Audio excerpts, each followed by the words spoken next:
I'm Michael Pontecorvo.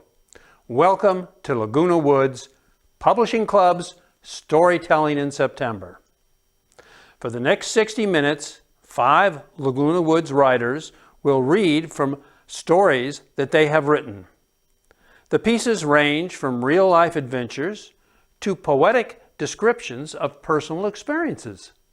My hope is you will enjoy hearing these authors read their own compositions and that you will find them engaging, intriguing, and memorable.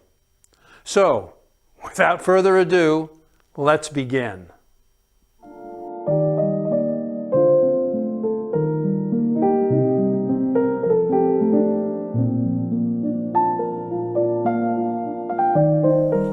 Hi, I'm Dr. Michael Marchildon.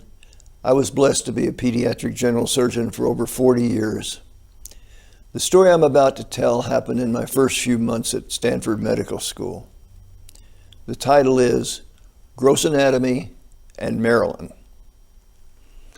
There we were, 71 self-assured, fashionable, brilliant doctors-to-be, and one hopeless geek with 0 social skills. It was the freshman medical student welcome reception. Most of my classmates' outfits screamed New York designer, while mine whispered West Frankfort, Illinois, population 7,000, clearance rack. In the first half hour, I had already learned a bit about Stanford and a bit about a few of my classmates. Stanford's beverage for the reception was sickly sweet Hawaiian punch with no alcohol in sight. Maybe it was an early test. If we could keep down Hawaiian punch, then maybe we wouldn't throw up in the OR or in anatomy lab. Clever. A stocky classmate in a garish Hawaiian shirt introduced himself as Harry. He said he was a cardiac surgeon to be and almost broke the bones in my hand when he shook it. I didn't know the names of the bones yet, just that they hurt. He tried to dazzle me with a lecture on cardiac physiology, to which I replied, the heart's in the chest, right? Nick was better looking than me and more muscular, but we bonded immediately. He was the kind of guy that I could share a pitcher of beer with, or 3. And then I saw her. She was one of the few high-fashion attire exceptions. She stood out, a lanky brunette with a thin face and pointed chin. She wore a long black dress with a tiny embroidered rose over her tiny right breast. She reminded me of the Wicked Witch of the West. When she charged at me, I tried to slip behind Nick, but she zeroed in. Her handshake was softer than Harry's, thank God, though a bit moist. Reading my name tag, she began, "Hello, Mike, I'm Marilyn. I majored in philosophy at Harvard and graduated with a 4.0 GPA. Where did you go to school?" "Notre Dame," I said, trying not to sound defensive. "That's nice. Sorry about their football teams the past few years. What was your major?" "Chemistry," I said, thinking a real major, not liberal arts pablum. My GPA was 5.85. For whatever reason, Notre Dame had a 6.0 grading system. It made no sense, but it did come in handy on the rare occasions I met the Marilyns of the world. "That's nice," she replied. "But didn't you find chemistry, well, a bit stifling?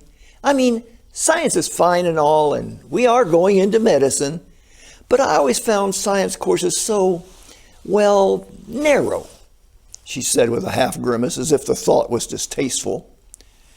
"I never felt I could be well-rounded if I took too many science courses." I let this sink in. I didn't know if I could out-brazen Marilyn, but I gave it a shot. I took every science and math course I could sign up for. I was always afraid that if I was too well-rounded, I wouldn't have a point. "No point?" She looked puzzled. Then her face lit up. "Oh, I get it. That was a joke." Marilyn made a feeble attempt at a fake smile, but her clenched jaw gave her away. Yep, she wanted to kill me. Her tight lips formed a slit like a surgery incision. No blood dribbled from her mouth, but I guess that was reserved for a full moon. Well, it was nice talking to you, Mike. I must go meet other classmates now. Be seeing you. I hope not. As I watched Marilyn walk briskly away, I decided right then that the Wicked Witch was much more likable. Nick asked, "Who the hell was that?" "Marilyn." "Did she major in undertaking?" "Philosophy, but they're both about dead people, so you were close." At that point, I felt I had my classmates pegged.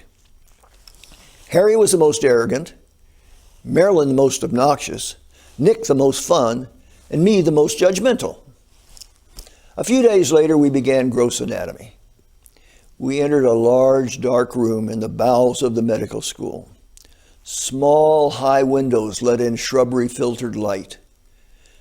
The bodies, covered with thick plastic sheets, were laid out on 2 parallel rows of wooden tables.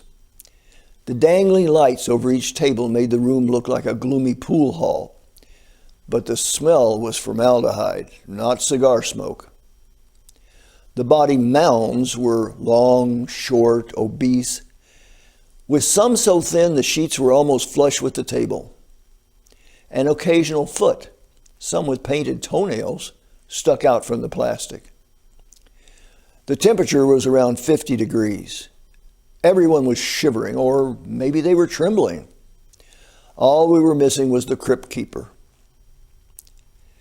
The teaching assistant lined us up in groups of 4 by each table. Professor Katz, a tiny older physician with thinning gray hair, asked for our attention. His voice was soft but carried to every corner. "Students, welcome to gross anatomy. For the next 4 months, you will be working with the bodies of real people. These aren't department store mannequins, but individuals who once lived and breathed just as you are doing. Some were even physicians like you will become. All voluntarily donated their bodies to Stanford to be used for the education of you privileged students. Be grateful for their gift. Be respectful of their remains." He paused to let his words sink in. His voice rose. "You may now begin your dissections." Nick picked up the large scalpel. "Mike, you're the surgeon. You make the first cut." "Sure," I said, trying to sound casual. The Wicked Witch was at the next table, watching me out of the corner of her eye. I damn well better not throw up. If I did, I knew where to aim. Fortunately, those who donated their bodies never knew what jerks we medical students were. The powerful words of Professor Katz about respect made an impression that lasted about a week. We soon began making irreverent, profane jokes about our cadavers. Teams gave their cadavers names, often disrespectful, sometimes pornographic. We may have been trying to distract ourselves from the fact that we were cutting into human bodies on wooden tables. There may have been some profound psychological explanation for our behavior. My theory is that we were just behaving like young jerks. It was time for our first exam. Quizzes in gross anatomy were practical, not written. On the morning of the test, long before we arrived, the instructors would pass from table to table, reviewing our work. Choosing the best dissections, they would place a colored pin here or paper arrow there for the exam. The students would then be brought in and would rotate from cadaver to cadaver to identify a flagged nerve or muscle or a blood vessel. The instructors were smart, but we were devious. Devious trumps smart every time. On the night before the exam, we conducted our own rounds as a group. We inspected each dissection and quizzed each other about the identity of the various anatomic structures. Marilyn, who knew everything, was the only one who didn't join us during our evening procession. That didn't stop us from examining her dissection and treating it just like everyone else's. Alan, being the second smartest person in the class, led the way. "What do you think that nerve is?" he asked. pointing to a white structure winding between the back muscles. Maybe the rhomboid nerve or the nerve to the trapezius. Looks weird to me. I bet it's anomalous, don't you? Harry responded. Hell, I don't know what's normal, so how should I know what's anomalous? Nick replied. What do you think? Alan asked. Trash it, came the chorus. Alan whipped out a pair of scissors, cut out the confusing nerve, and pitched it in the wastebasket so he wouldn't be quizzed on it. By the time we finished with the last cadaver and Alan had cut out every structure that we couldn't agree on, the wastebasket was nearly full. We probably could have constructed a whole new body, a la Frankenstein, from our discards. The next morning, we assembled in the anatomy room, standing next to our dissections. Marilyn looked over her work and was pleased that her cadaver had more colored pins and paper arrows than anyone's. Being Marilyn, she expected as much. A satisfied smirk crossed her face. When she looked closer, she let out a shriek. Where the hell is my thoracodorsal nerve? She shouted. We all looked at each other and thought the same thing. So that's what that damn white thing was. No one had the heart to tell her that it was on the way to the landfill. Nick couldn't resist. Are you sure you had it with you when you came in, Marilyn? He inquired with a straight face. Marilyn turned to glare at him. If she had been a superhero instead of just thinking she was, her glare would have vaporized Nick. I buried my head in my dissection and inhaled formaldehyde to keep from giggling. When Marilyn wasn't looking, I gave Nick a high five. Thank you.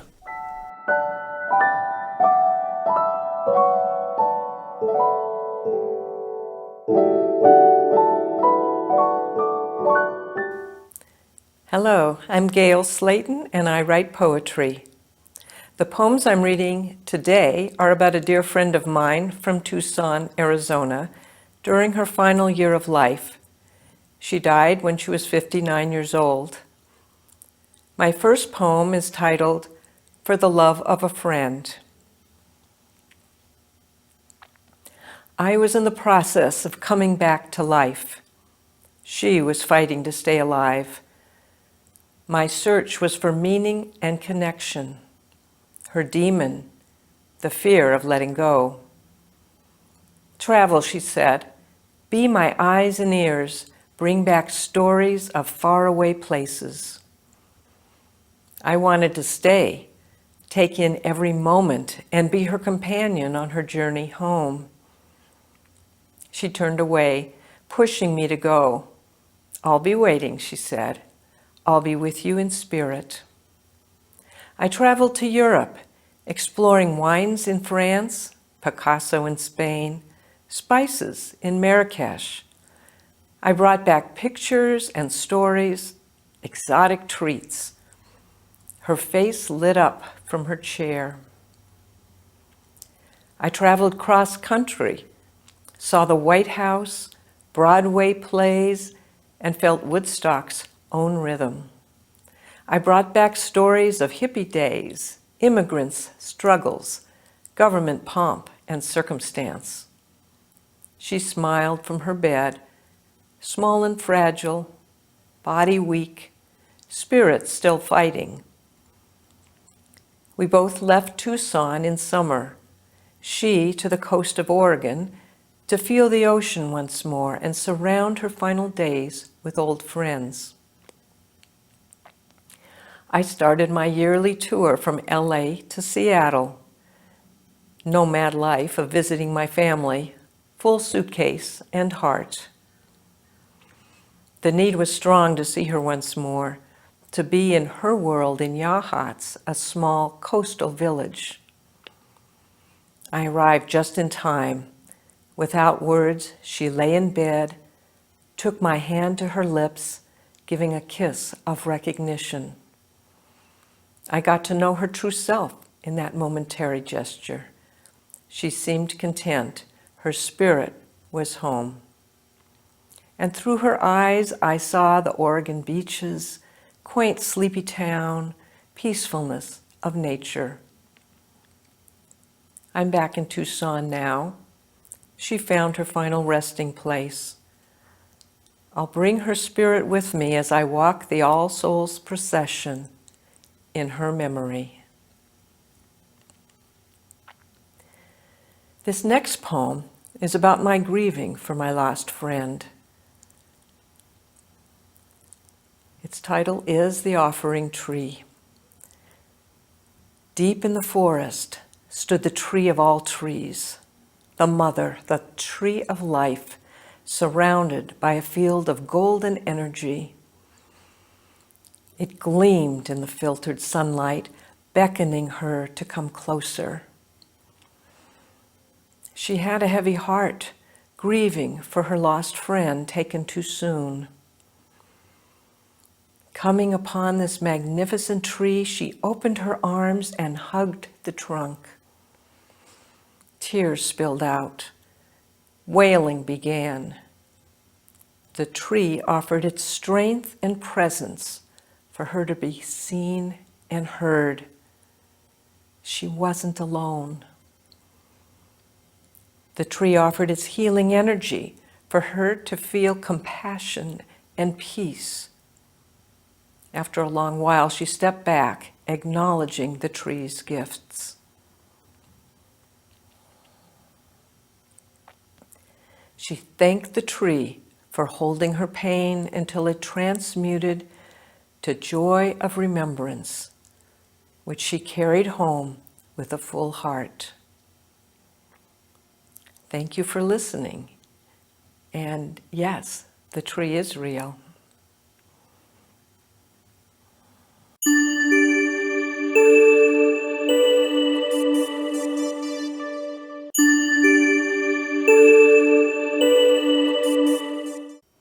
Hi, I'm Ann Hymes, and I'm going to read an essay for you called Serving Up a Loan. Mortgage loan interest rates had reached 18% in the 1980s, just a few years after I began selling real estate as an agent. I was a single mother with 2 young children. My husband had left me, and living on commissions was a new challenge that loomed large. "Shall I start clearing out closets?" my mother asked wryly, offering a safety net from several states away. I was determined to figure out my path forward and provide for my family. But roadblocks popped up like wolves lying in wait. I could not even get a credit card in my own name, which sounds ridiculous in this time of being deluged with application offers. But women then still needed mail backup or guarantees. A single woman was a bad bet. My father called the bank president, and a card arrived in the mail. Real estate was like a roller coaster in the 80s, and I questioned the wisdom of pursuing a career of uncertainty and risk. My husband and I had renovated historic properties for a living in Old Town, Alexandria, Virginia, and real estate had seeped into my blood. Family and friends encouraged me to get a nice, safe job at a bank, but the thrill of the chase and opportunities for creative deals kept at bay any interest in the security of a steady paycheck and regular hours. I would take a chance on the long game for 30 years, first as a real estate agent and then a broker. Being self-employed and living on commission provides flexibility, fear, and fun. What I sacrificed in security, I picked up in unexpected times with my children. I was able to attend their programs during the day and generally be home when the school bus arrived after school. My schedule was my own, except when contract negotiation required fast action and response. There is urgency in a competitive real estate market. But in the 80s, creeping interest rates slowed the sale of properties, and the market stalled, creating economic instability. Many agents left the business. My choice seemed to be to get creative or get lost. In those days of stagnant possibilities, I tried new marketing ideas.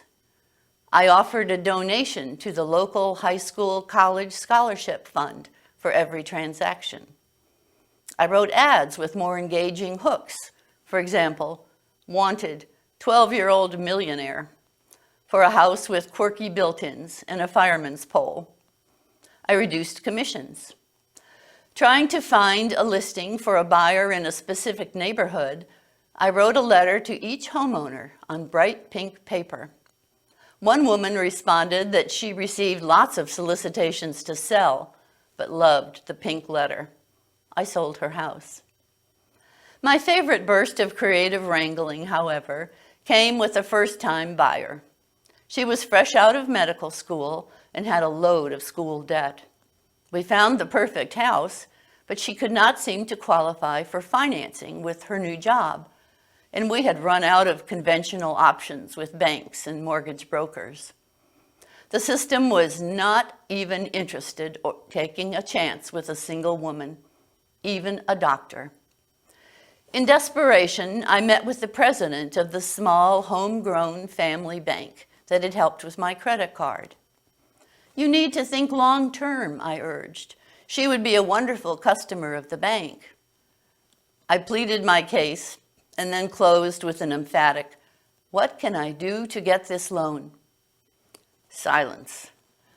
I waited, hoping I could somehow bypass loan committees, income ratios, normal rules and limitations. The man of singular power leaned back in his squeaky chair, stroked his long handlebar mustache a couple of times, and then turned to his bright green parrot on an open perch. "What do you think, Runyon?" I held my breath, wondering if my fate lay with the twitch of a bird. "Well," continued the eccentric president in slow, deliberate words, as he turned stone-faced to me, "I like salmon." Salmon. The solution to my problem was a culinary one, and I was anxious to rise to the occasion. I left his office and went straight to the Italian restaurant down the street and borrowed a large copper pot to poach fish. A commercial client of mine imported seafood, and I bought a huge Norwegian salmon. Having never poached a fish in my life, I found a recipe that sounded reasonable and straddled the pot across several burners on my stove. I was cooking up a miracle. The next morning, I arrived back at the bank with an elegant silver platter holding my offering to the gods of long shots, a beautiful glazed salmon with sauces and lemon. When I entered the president's office, he looked up with a slight smile and said simply, "You've got your loan." Runyon squawked and flapped his wings. I took it as approval. Creativity and persistence had gotten the loan for my client, but there was also special meaning for me, and here's the story. When I first started in real estate, after being unexpectedly cast in the role of breadwinner, I was frightened for my ability to survive. Was I disregarding common sense and good choices for my children by choosing to live on commission? Was I flirting with failure? The future looked bleak. I trusted my talent, but was uncertain if the waves of economic gloom would swallow me up. How long could I survive the death knell of the 80s? The commission from my very first sale was $2,200, a big amount in those days, and a welcome answer to bills and stress. Passing an antique shop near my office, however, I saw a beautiful antique sterling silver tea service on a grand platter in the window. I took my entire commission and bought that shiny tea service. What seemed a foolish and irresponsible move represented to me the hope for the future, the possibility of beauty and grace for my young family, optimism in adversity. It was a talisman that we would be all right, that good was in store for us. And so it has proved to be.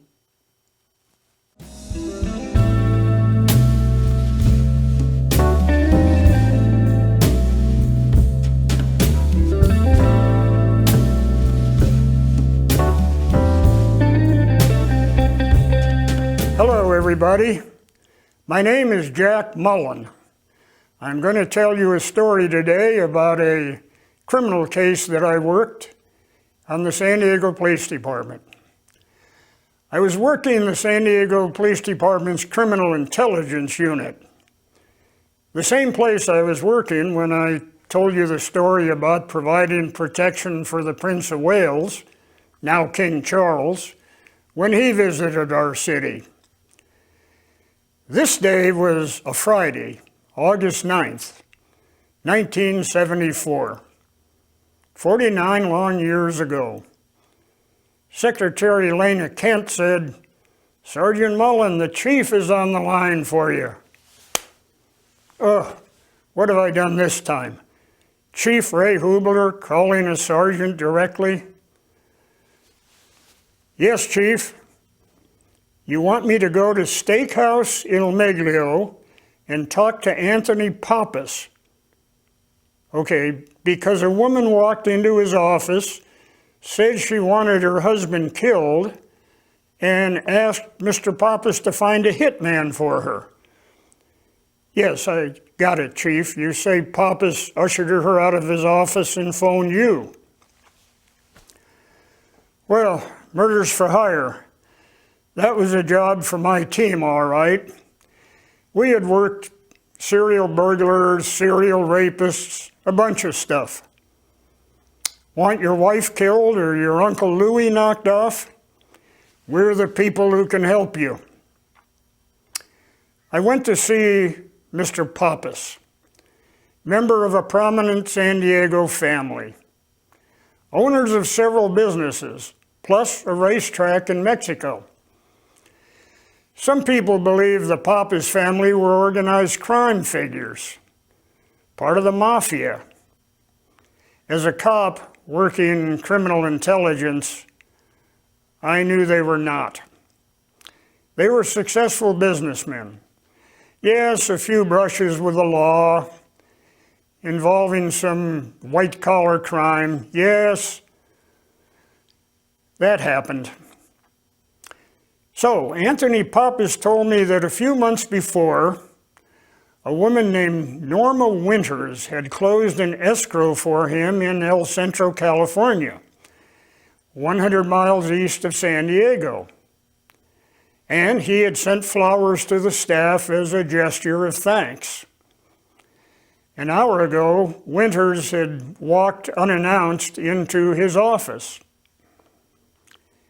Could he find someone to kill her husband? He kicked her out of the office, called the chief of police.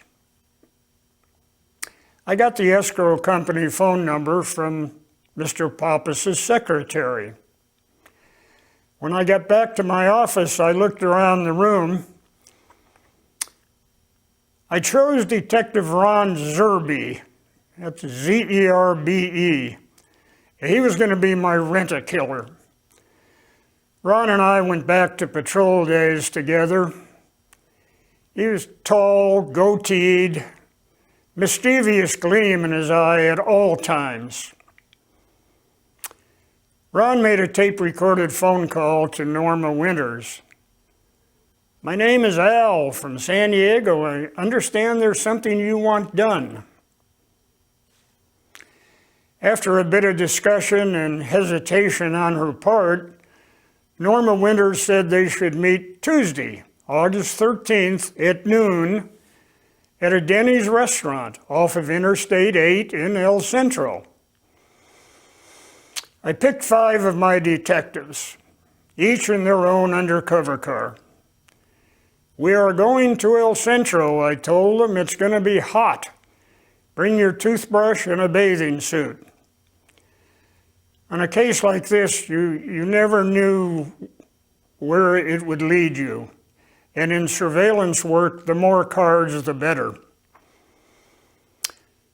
We checked in with the lieutenant of detectives at the Imperial County Sheriff's Department and got their blessing to operate in their territory. And they gave us a detective to work along with my team. Denny's was connected to a nice hotel with a bar and grill.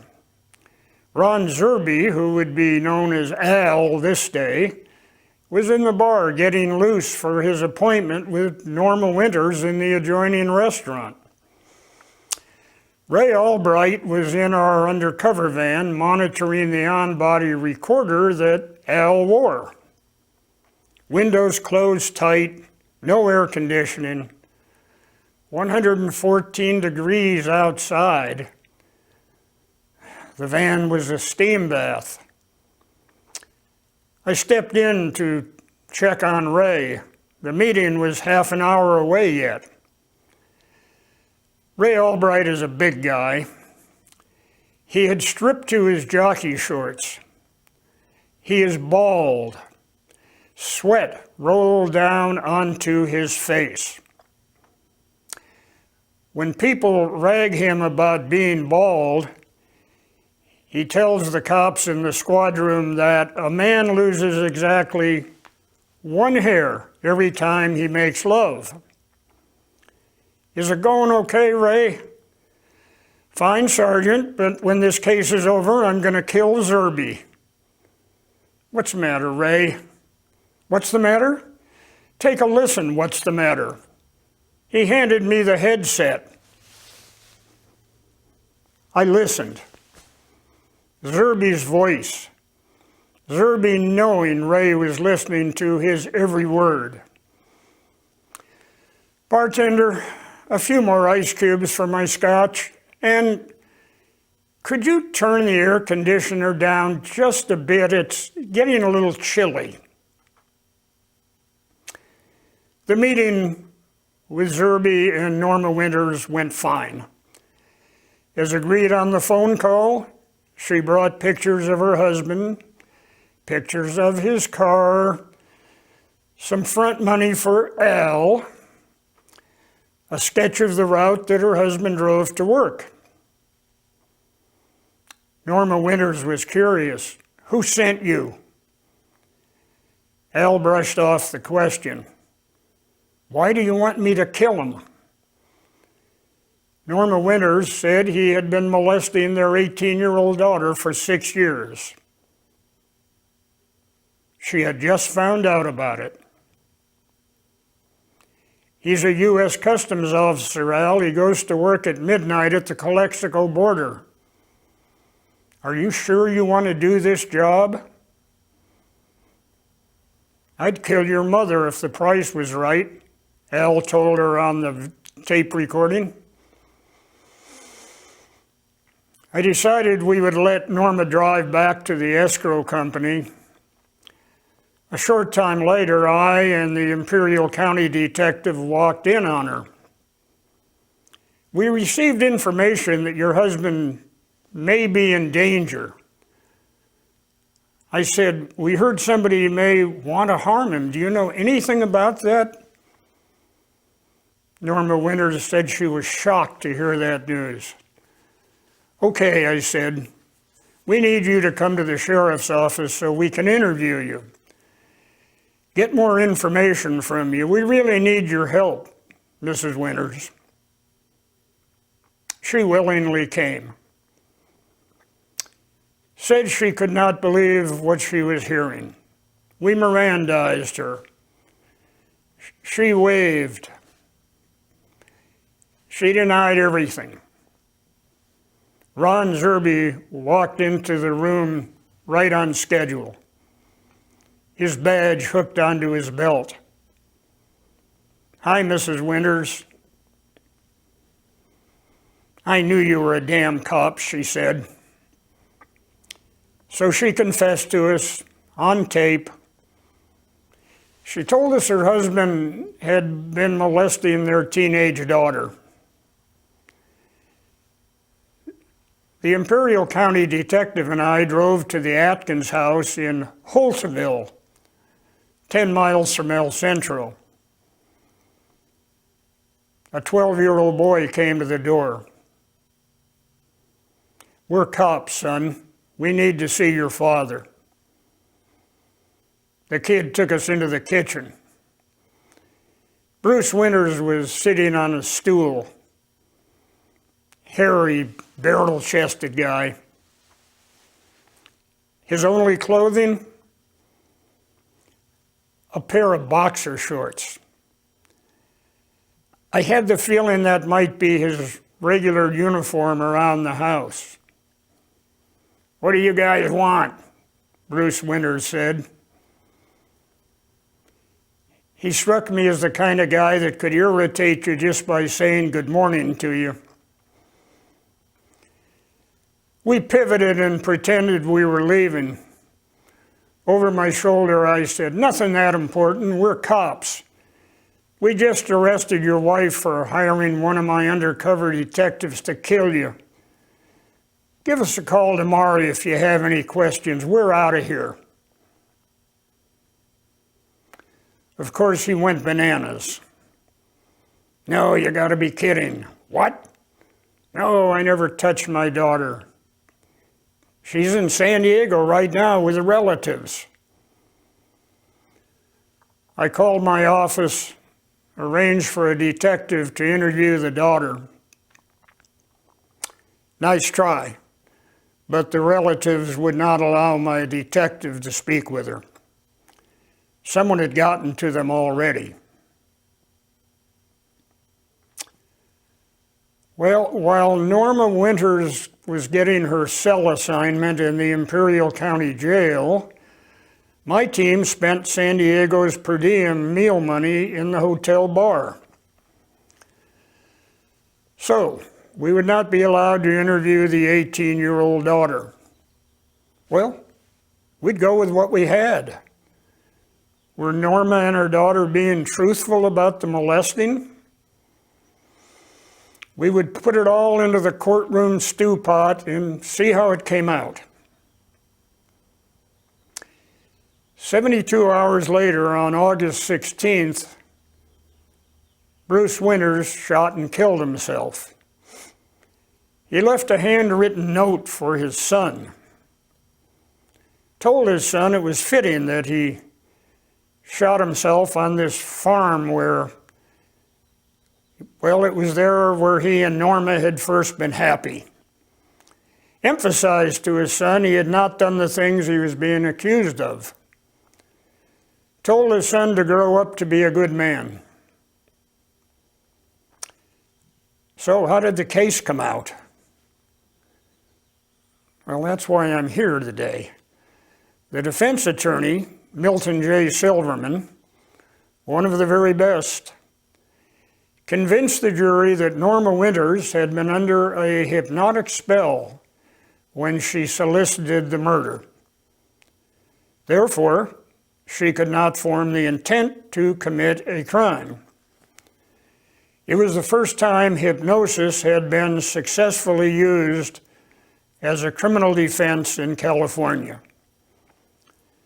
The jury's verdict? Not guilty. In 1981, W.W. Norton in New York City published a hardcover book that Silverman wrote. The title, Open and Shut. The paperback version is still available on Amazon. Well, that's my story. Read the book if you're inclined. Because it was a not guilty verdict, Silverman, the author, and Jack Mullen, the storyteller, we changed our names out of respect for the family involved. And I thank you for listening to my story.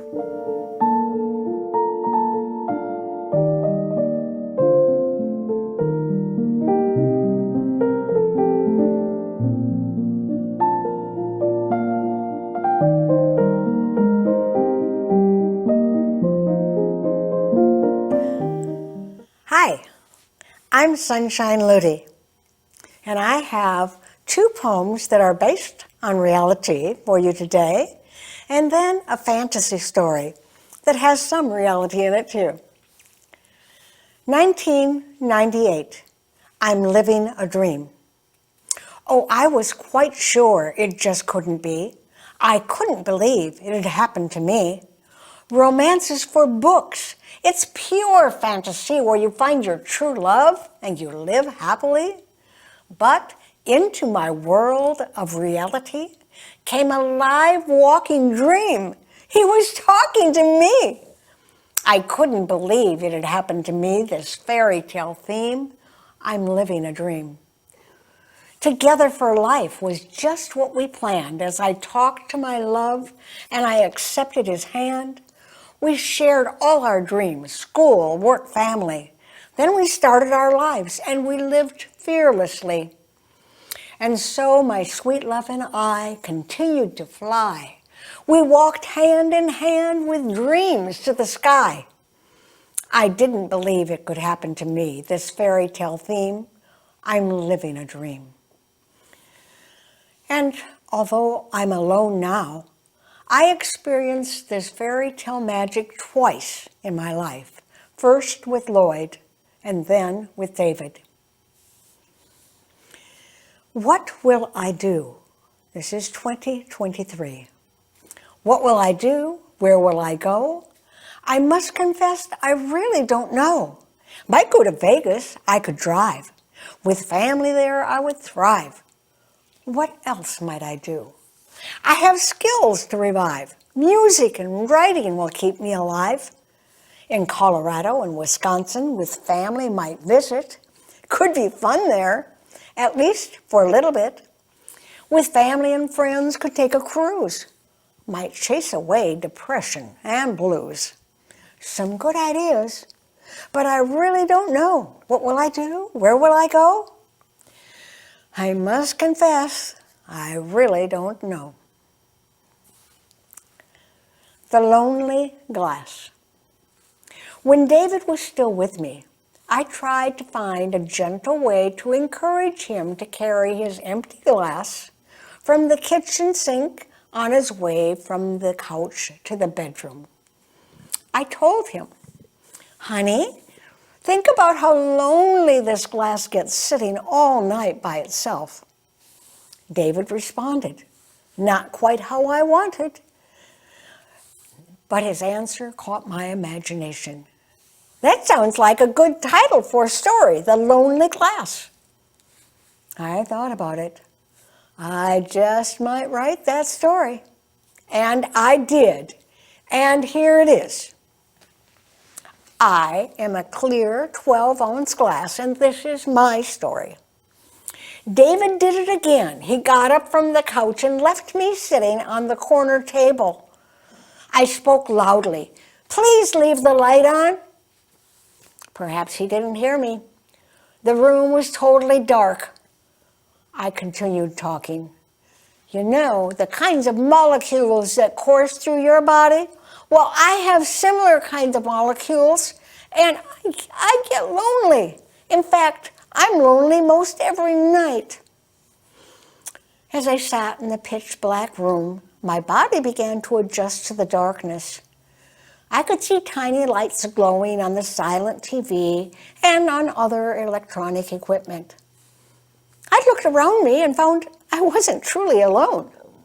Sunshine had left her tall cup just 6 feet away. I had never attempted to speak to Sunshine's cup. I pondered, if I talk, will Sunshine's cup hear me? Well, I guess I won't know unless I try. I gathered my courage. Hey there, Sunshine's cup, can you hear me? I waited a long minute. Then I tried again. I raised my voice and shouted. Hey, you don't have to yell, and my name is not Sunshine's cup. Oh, I'm so glad you heard me. What is your name? Sunshine calls me Songster. What's your name? I don't remember having a name, but you can call me Shimmer. I like having company. It would be nice to see you better, but I can't seem to move. Can you move? No, I can't move either. But we can use imagination.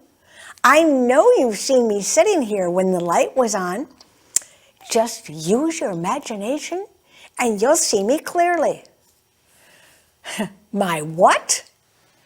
Your imagination. I call it I am.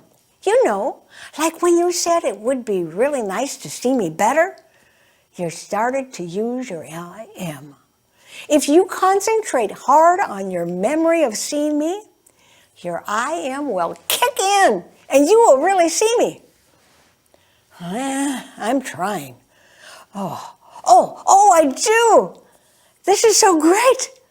How do you know about imagination? I am. Well, I don't know, but I've probably used I am forever. Otherwise, I'd be bored. You know, Shimmer, I discovered a wonderful extension of I am.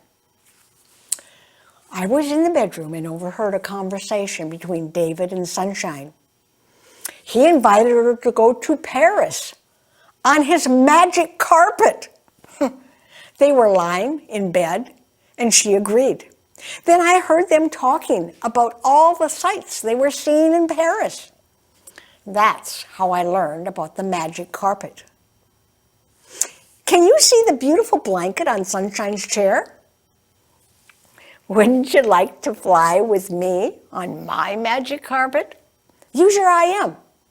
All you need to do is take 3 steps toward me and you'll be ready to go. I'm already standing on it. I see it. I'm worried because you're still on the table and your magic carpet doesn't look very sturdy. If I fall, I'll break. Oh, Shimmer, remember, this is I am. We're only imagining. During our I am journeys, you can only get hurt if you imagine getting hurt.